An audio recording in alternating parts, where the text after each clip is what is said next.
আসসালামু আলাইকুম। আজকে আমরা গিয়েছিলাম ঝিনাইদহ জেলার মহেশপুর উপজেলার ভৈরবাদ ইসের গুচ্ছিপাড়া ঘুরতে।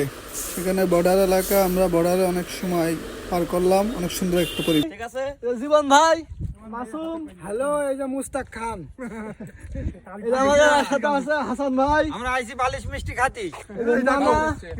বালিশ মিষ্টি খাইছিরা আর আমরা খাইছি 1 কেজি ওজনের। এটা দাদু। এই যে সৈয়দ রয়েছে আর এই যে আমরা পিছনে দেখছে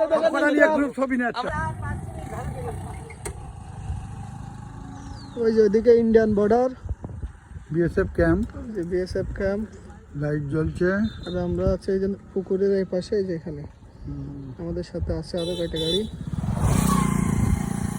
সুন্দর একটা পরিবেশ এখন দেখার মতো। আর আমি আছি, কাকা আছে।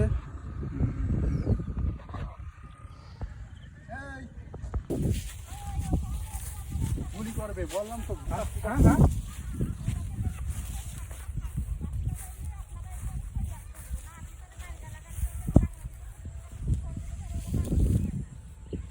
এই জায়গা চলে আসবে।